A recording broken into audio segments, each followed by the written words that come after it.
नमस्कार, मैं शशिकांत कुमार और आप देख रहे हैं हम 85। चुनाव हो गया, सारा रिजल्ट हो गया और अब कवायद शुरू है सरकार बनाने की। और कौन बनेगा मुख्यमंत्री, इस पर भी चर्चा हो रही है, बहुत सारी खबरें आ रही है। लेकिन उन सारे तथ्यों पर भी मैं बात करूंगा और बात करूंगा कि आखिर ये चुनाव क्यों हो गया खास। ये चुनाव बहुत ही खास हो गया है और ये चुनाव इतना खास हुआ है कि इसका असर पूरे भारत में जितने भी अन्य राज्य हैं जहां चुनाव होने वाले हैं, वहां के मुख्यमंत्रियों ने, वहां के पब्लिकों ने SIR का विरोध करना शुरू कर दिया है और लोग रोड पर आ चुके हैं। चलिए, जो इस चुनाव में हुआ अप्रत्याशित, बीजेपी के जो भोजपुरी कलाकार थे उन्होंने खुद अपने मुंह से कहा कि चुनाव के जो रिजल्ट होंगे कुछ ऐसा होगा जो लोगों को विश्वास नहीं होगा। इसका मतलब स्क्रिप्ट पहले लिखा गया था, कहानी लिखी हुई थी, पटकथा तैयार थी और फिल्म केवल फिल्माया गया। ऐसा भोजपुरी कलाकार के द्वारा जो दिया गया था, शायद निरहुआ थे या कोई और थे, पवन सिंह नहीं थे और मनोज तिवारी भी नहीं थे, एक और हैं भोजपुरी में जो हैं वहाँ पर। उन्होंने बीजेपी में है, उन्होंने कहा था कि रिजल्ट तो वो आएंगे जो लोग सोचा नहीं होगा वो रिजल्ट आएगा। तो सोचा नहीं होगा वो रिजल्ट आएगा, बात सही साबित हो गई। तो इसका मतलब सब कुछ तैयारी पहले से थी। देखिए, पहले ही अमित शाह जी भी बोले थे अंजना ओम कश्यप के साथ इंटरव्यू में। तो उन्होंने बताया, जब सवाल पूछा गया अंजना ओम कश्यप से, कश्यप ने पूछा अमित शाह जी से कि तब आप फिर से एक बार नीतीश जी को मुख्यमंत्री बनाने जा रहे हैं, तो उन्होंने कहा, अरे भाई मैं कौन होता हूं उनको मुख्यमंत्री बनाने वाला, वो तो जीता हुआ विधायक चुनेंगे कि किनको CM बनाना है, मैं कैसे कर सकता हूं, प्रक्रिया है, जो जीत के जाता है वो चुनता है। इस तरह का बोल करके उन्होंने स्पष्ट कर दिया कि मैं नीतीश कुमार को CM बनाने के चक्कर में नहीं हूं।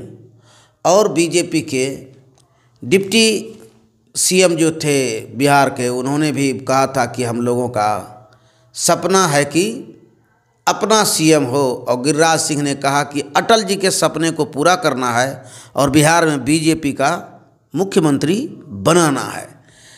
तो बीजेपी की ओर से क्लियर था, पहले ही सारी पटकथा लिख दी गई थी, केवल उसका भूमिका निर्वहन किया गया चुनाव के रूप में। सारी पटकथा तैयार थी। इतने बड़े पैमाने पर चुनाव की तैयारी बीजेपी कर रही थी और इतना मेहनत कर रही थी, तो उसको जीतना तो लाजमी है। किस किस तरह से मेहनत किया गया उस पर मैं बात करता हूँ। मतगणना हो रही थी, जहाँ से जदयू लोग लीड कर रहे थे, वहाँ जल्दी रिजल्ट आउट हो गया, सुना दिया गया। लेकिन जहाँ कुछ कुछ वोटों का अंतर था और बीजेपी दूसरे नंबर पर थी, वहाँ की मतगणना धीमे गति से होना शुरू हो गया। देर शाम हो गया, रात हो गया, लेकिन रिजल्ट नहीं हो रहा था, क्योंकि वो चाहते थे कि हम 97, 95, 96 चले जाएं, ज़्यादा बेहतर हो। और ऐसा हो भी सकता था, क्योंकि बीजेपी ने 89 सीट जीती है। और यदि सहरसा से, ढाका से, फारबिसगंज से और क्या है, मखदूमपुर से, रामगढ़ से, तो 1, 2, 3, 4, 5, 6 सीट का यदि वो अपने तरफ घोषित करवा लेते तो 95 चले जाते। और तब क्या होता, तो 95 यदि आ जाते तो 5 सीट और बढ़ जाता, 5 सीट और बढ़ जाता, तो बिना नीतीश कुमार जी को लिए हुए 122 क्रॉस कर जाते। नवासी 19, 5 हम और कुशवाहा जी का 4, ये सब मिला के 117 होता है। और 5 और बढ़ जाते, 6 और बढ़ जाते, तब 122 123 हो जाता और बहुमत का आंकड़ा, जादुई आंकड़ा छू जाते। लेकिन देर शाम नीतीश जी ने एक्शन लिया और जो उस तरह से रोका हुआ था तो इन्होंने जल्दी से कहा नहीं, गलत, और इन्होंने घोषित करवाया। इनको लगा कि बहुत ज़्यादा दिक्कत हो जाएगी, लोग हमारे ऊपर बहुत ज़्यादा, ऐसे सवाल तो उठ ही गए हैं, लेकिन अभी तक बीजेपी पर उठ रहा है और उसी पर उठेगा भी।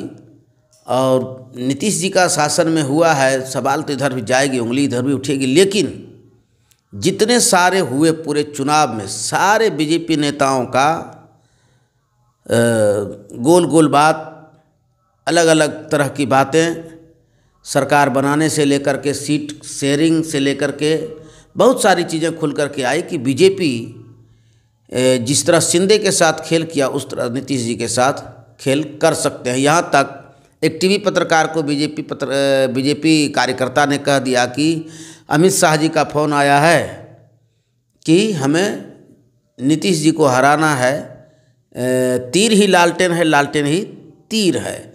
यानी जिस तरह लालटेन को समझते हैं प्रतिद्वंदी, उसी तरह तीर को भी समझना है, क्योंकि इसको कमज़ोर करना है और हमें अपना सीएम बनाना है, मेरा सपना पूरा करना है, अटल जी का सपना को पूरा करना है। तो इसके लिए इन्होंने क्या किया, सहरसा से आईपी गुप्ता का आने वाला था और आईपी गुप्ता जो है वो मात्र 2038 वोट से जीत चुके थे, लेकिन रिजल्ट रोक दिया गया था। ढाका से आरजेडी के थे फैसल जी, जो मात्र 178 वोट से जीत गए थे। और फारबिसगंज से थे मनोज विश्वास, वो 221 वोट से जीते थे, जो कांग्रेस के थे।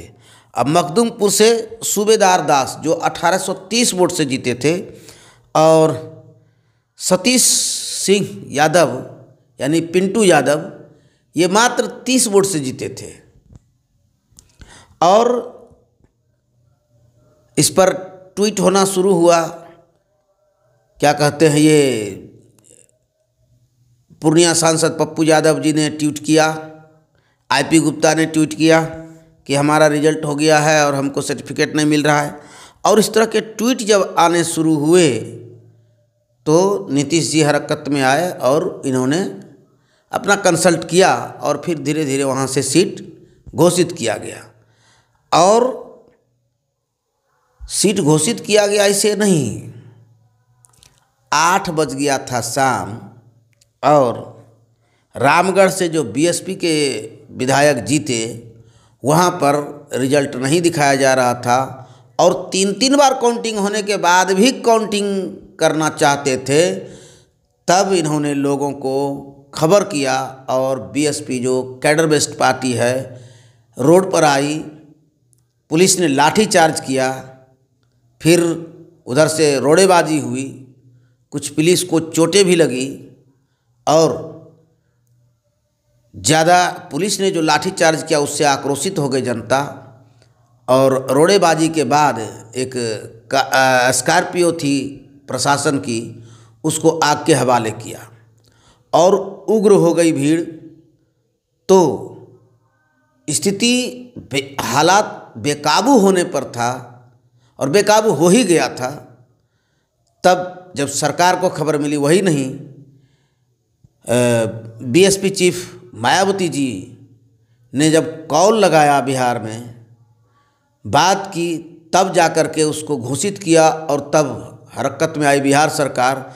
और जो जगह से रुका हुआ था काउंटिंग, धीमे धीमे हो रहा था, रिकाउंटिंग होने के बाद भी काउंटिंग हुई।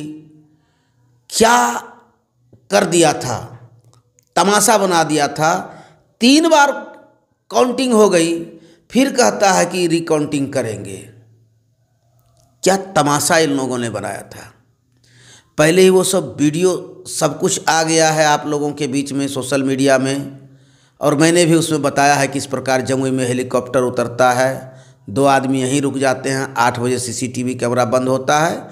चुनाव आयोग बहुत पारदर्शिता के साथ चुनाव को इस बार कराया है, इसमें कोई शंका नहीं है, क्योंकि हेलीकॉप्टर से मतगणना के 2 दिन पहले, 1 दिन पहले बूथ पर पहुंचती है चुनाव आयोग और उसका सर्वेक्षण करती है, और सर्वेक्षण करती है तो सीसीटीवी कैमरा बंद करके देखती है कि कहीं पर कोई गड़बड़ी नहीं हुआ हो, और तब श्रेयसी सिंह और भी क्या हुए होंगे, किसके किसके पक्ष में किया होगा पता नहीं, जीत जाती हैं।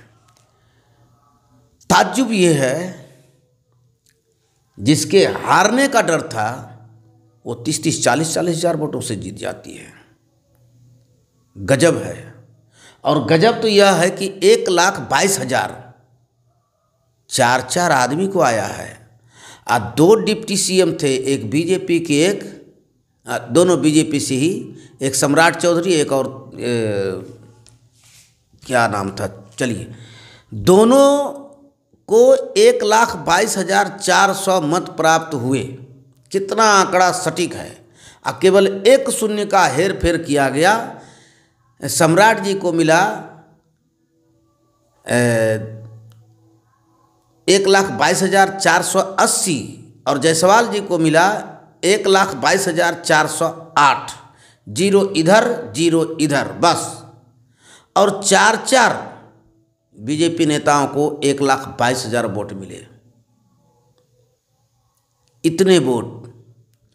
और जहाँ जहाँ से वोट काटे गए थे वहाँ से महागठबंधन हार गई, और जहाँ जहाँ वोट जोड़े गए थे वहाँ से एनडीए जीत गई। बहुत अच्छा। चुनाव आयोग इतनी सतर्कता से, इतनी सफाई के साथ, इतना साफ सुथरा चुनाव जो कराया है, इसके लिए तो चुनाव आयोग को धन्यवाद है। अब ये हड़काते भी हैं कि यदि कहीं पर कोई व्यक्ति 2 वोट दे दिया और उसके बारे में तो कहता है कि उसका ईपिक नंबर 2 नहीं, तो इस तरह का भ्रम मत फैलाओ। साहब जी, ये जांच करना आपका विषय है। आपको यदि बूथ भी बता दिया, इस बूथ और इस बूथ पर 2 जगह पर वोट दिया एक ही व्यक्ति ने, या इस विधानसभा उस विधानसभा में, तो आप चुनाव आयोग हैं। आप निकालिए लिस्ट और आप देखिए कि कौन व्यक्ति है, फोटो से मिलान कीजिए, नाम से मिलान कीजिए, कौन व्यक्ति है जिसका 2 जगह नाम है। ये जो व्यक्ति आपको बताता है कि हमको ऐसा आदमी मिला, उसने अपने मुंह से बोला कि हमने पपीते के पत्ते का रस लगा करके वो जो ये जो दाग है ब्लू कलर का, इसको ख़त्म किया, तो आप कहते हैं कि ऐसा भ्रम नहीं फैलाएं। क्या करें, तो सारे साक्ष्य, ईपिक नंबर, ये सब दीजिए, नहीं तो ऐसा नहीं कीजिए। वाह, आपको बताया जाए एक व्यक्ति का 2 जगह नाम है, एक व्यक्ति ने 2 बार वोट दिया है, तो आप कहेंगे कि सब कुछ साक्ष्य दो। आपको साक्ष्य ढूंढना है, आखिर ऐसी बात कहाँ से आई। साक्ष्य के रूप में माननीय चुनाव आयोग जी पूरे सोशल मीडिया पर सैकड़ों वो आपको साक्ष्य मिलेंगे, जहां महागठबंधन के प्रत्याशियों का पर्ची, वीवीपैट की पर्ची फेंकी हुई है। ये क्या है? क्यों इतना साफ सुथरा चुनाव आप करवा रहे हैं? एकदम वीवीपैट को साफ कर दो, एकदम कचरा हटा दो, एक भी पर्ची नहीं रहे। अब चुनाव हो रहा है, या चुनाव हो गया और उसमें आंकड़ा फिर से बदलना है, इसलिए पर्ची को साफ कर दिए। समझ में नहीं आता है आप कितनी सफाई से काम करते हैं। यहाँ पर शिंदे जी के साथ जो हुआ, बिहार में कुछ उस तरह का होता हुआ दिख भी रहा है और नहीं भी। यदि नीतीश जी को छोड़ करके बीजेपी सरकार बना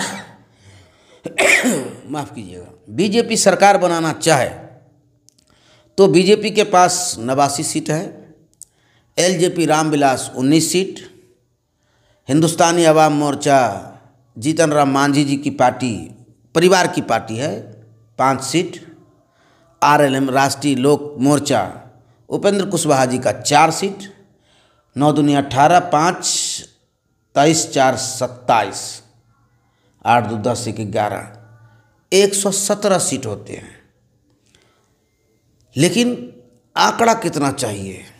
122, 243 है, कम से कम 122 चाहिए, जादुई आंकड़ा। तो यहाँ घट रहा है 7। तो वही किया जा रहा था। सासाराम, ढाका, फारबिसगंज, मखदुमपुर, रामगढ़, ये सबको अपने पक्ष में करने के चक्कर में थे। इस सारे जगह पर दूसरे नंबर पर बीजेपी थी। और समझिए, जानिए, यदि ये काम हो गया रहता तो नीतीश जी को गठबंधन में नहीं रखते और ये सरकार बना लेते। क्यों बना लेते? तो LJP से चिराग पासवान जी केंद्रीय मंत्री हैं और वो 19 सीट जीते हैं। जाहिर सी बात है, सरकार में फिर केंद्र में भी रहना चाहेंगे, यहाँ भी रहना चाहेंगे। और वो मोदी जी के भक्त हैं, वो कहते हैं कि मैं उनका हनुमान हूँ, उनके लिए कुछ भी कर सकता हूँ, तो वो साइड नहीं हो सकते हैं। हिंदुस्तानी अवाम मोर्चा परिवारों की पार्टी है, गठबंधन में हैं तो जीत रहे हैं, गठबंधन से हट जाएंगे तो फिर खेल खत्म हो जाएगा। तो ये जल्दी सत्ता से दूर हटना नहीं चाहेंगे, ये उनके साथ बने रहेंगे। उपेंद्र कुशवाहा जी भी बने रहेंगे। तो 117 होता है, 5 सीट और चाहिए, इसलिए ये नीतीश जी को सटा के रखेंगे। अब नीतीश जी को CM बनाएंगे कि नहीं बनाएंगे, ये तो बहुत बड़ा विषय है। ये डिसीजन वही लोग ले सकते हैं। अमित शाह जी ले सकते हैं, मोदी जी ले सकते हैं, और बिहार में कोई बीजेपी का लीडर नहीं ले सकता है। गुजराती ही फैसला लेंगे बिहार के लिए, यही विडंबना है। और यदि JDU चाहे कि सरकार बना लें तो इसका भी क्या होगा? तो चलो भाई, Congress 6 seat, RJD 25 seat, MIM को भी 5 सीट ले लें, CPIML का 2 सीट, CPIM का 1 सीट, और IP गुप्ता जो महागठबंधन से ही थे 1 सीट, और BSP की 1 सीट को सब जोड़ते हैं तो 6 5 11 11 5 7 11 5 16 16 5 21 22 23 24 25 26 26 का 6 2 8 2 10 10 2 12। देखिए 8 2 10 10 2 12। यदि नीतीश जी चाहें तो यहाँ सरकार बन सकती है। 126 सीट इधर पूरा होता है, लेकिन नीतीश जी को Congress, RJD, MIM, CPIML, CPM, इधर जितनी भी पार्टियां हैं जो एंटी बीजेपी, मैंने बीजेपी से हट कर के चुनाव लड़ा है, वो सब यदि आवें तब 126 का आंकड़ा पकड़ते हैं। और 126 का यदि आंकड़ा ये पूरा हो रहा है, यदि नहीं पूरा हो रहा है, तो नीतीश जी CM बन सकते हैं, पहला फार्मूला। लेकिन क्या नीतीश जी वहाँ से हटेंगे? और यदि वहाँ से अभी हटेंगे तो फिर तेजस्वी के साथ सरकार बने हुए थे, तो फिर उधर क्यों गए? सवाल तो उठेगा, बातें तो होगी। और हम लोग जितने भी हैं सोशल मीडिया पर इन्हीं सारी बातों का चर्चा करते हैं और आप लोगों के बीच में रखता हूँ। तो यहाँ पर इधर आकर के काम करते हैं तो फिर सेंट्रल की कुर्सी केवल नीतीश जी के हटने से गिर जाएगी, ऐसी बात नहीं। लेकिन यदि नीतीश जी LJP को तोड़ लें, टूटेगा नहीं। लेकिन चिराग पासवान को CM बनने का शौक है, तो क्या रामविलास पासवान के बेटे चिराग पासवान को नीतीश जी CM बनाएंगे? और डिप्टी CM तो चांस है कि वहीं पर बन सकते हैं। वहाँ पर नीतीश जी को छोड़ने के बाद, या नीतीश जी को लेकर के तीसरा स्थान नीतीश जी को छोड़ते हैं तो दूसरा स्थान पर है, तो डिप्टी CM बन सकते हैं, वहाँ पर मांग कर सकते हैं। लेकिन सेंट्रल में मिनिस्टर हैं, हो सकता है नहीं भी मांगे, हो सकता है मांग भी लें अपने जीजाजी के लिए। अब वो चिराग जी तो वहाँ से लौटेंगे नहीं, और नीतीश जी हट जाएं तो सबको मिला करके सरकार बनानी पड़ेगी। फिर केंद्र में वहाँ रहते हैं तो फिर नीतीश जी को दिक्कत होता है। अब चंद्रबाबू नायडू यदि सेंट्रल से हट जाएं तब तो मज़ा आ जाएगा। क्या इंडिया गठबंधन में नीतीश जी को इंडिया गठबंधन को तैयार किए थे, लेकिन यदि तभी ही उन लोगों ने इनको पीएम फेस घोषित कर दिया होता तो आज कुछ मामला और रहता। नहीं घोषित किया था, लेकिन क्या अभी यदि उधर से आए तो क्या इनको पीएम फेस घोषित किया जाएगा? इंडिया गठबंधन के एक तरह से कन्वेनर थे, क्या इनको वो पुराना सम्मान वहाँ मिलेगा? बहुत सारी बातें हैं। और सबसे बड़ी बातें हैं जो अभी ताज़ी बात आया है कि इस चुनाव में जो चुनाव का चुनाव मैनेजमेंट करने वाला जो मैनेजमेंट गुरु है, जो 13 मुख्यमंत्री जिता चुके हैं, बीजेपी के लिए भी काम कर चुके हैं, कहाँ किस तरह से पैसे का उपयोग होता है और किस तरह से मैनेज किया जाता है, ये सारा काम प्रशांत किशोर जी करते हैं। और प्रशांत किशोर का आरोप है कि 14,000 करोड़ रुपये इस इलेक्शन में फूंक दिए गए हैं सरकारी पैसे। ये बहुत विचारणीय है, चिंतनीय और निंदनीय भी है कि 14,000 करोड़ रुपया 14,000 करोड़ रुपया इलेक्शन में सरकारी पैसा का दुरुपयोग हो जाए, इसको उपयोग नहीं कह सकते, दुरुपयोग हो जाए तो फिर जनता का क्या होगा? उससे भी बड़ी बात, चुनाव आयोग केवल मूक दर्शक है। एक चुनाव आयोग थे टीएन शेषन, जो उत्तर प्रदेश में हाथियों को ढक दिया था। उनका बस चलता तो साइकिल की दुकानें भी बंद कर दी जाती कि कुछ जब तक इलेक्शन है तो साइकिल की दुकान बंद रखो, क्योंकि ये किसी पार्टी का चुनाव चिन्ह है। जितने हाथी थे पार्क में लगे हुए उत्तर प्रदेश में, लखनऊ में, हर जगह हाथी को ढकवा दिया गया कि इससे प्रचार होता है। लेकिन अभी का चुनाव आयोग क्या कर रहा है? हर शुक्रवार को 10,000 30,000 महिलाओं के खाते में 10,000 खटाखट गिर रहा है। चुनाव चालू है और पैसा भी चालू है। क्या ये सही है? ये आदर्श आचार संहिता का उल्लंघन नहीं हुआ है? क्यों होगा? बेचारी महिलाओं को पैसे दिए गए हैं। ये डायरेक्ट पैसे दे करके वोट नहीं लिया गया है। ये भ्रष्टाचार नहीं है, क्योंकि कोई प्रत्याशी घूम घूम करके किसी मतदाता को हाथ में पैसे नहीं दे रहे थे, सरकार ने डायरेक्ट उसको खाते में दिए। और वित्त मंत्री जी आते हैं और वित्त मंत्री जी यह घोषणा भी करते हैं कि ये पैसा कोई नहीं लेगा, मैं वित्त मंत्री हूँ, सम्राट चौधरी जी तारापुर में, और सीना ठोक के कहते हैं कि आप लोगों को दिया, ये वापस नहीं लिया जाएगा। वाह! इसका मतलब है कि पैसा दे रहे हैं, वोट दीजिए और आगे भी हमारे शासनकाल में आप लोगों को फ़ायदा देंगे। अब आगे देंगे नहीं देंगे वो अलग चीज़ है, लेकिन बोलने का लहजा वही है। अब इस तरह का चुनाव हो, चुनाव के बीच में पैसा बांटा जाए, सरकारी खजाने का दुरुपयोग किया जाए, तो ये एकदम कहीं से गलत नहीं है। सब कुछ सही सही चल रहा है, आगे भी सब सही होगा। और आशा करते हैं इस सरकार से कि आगे भी इसी तरह आप करेंगे, अन्य स्टेट में चुनाव होंगे और सफाई के साथ वीवीपैट की पर्चियां बाहर निकाली जाएगी।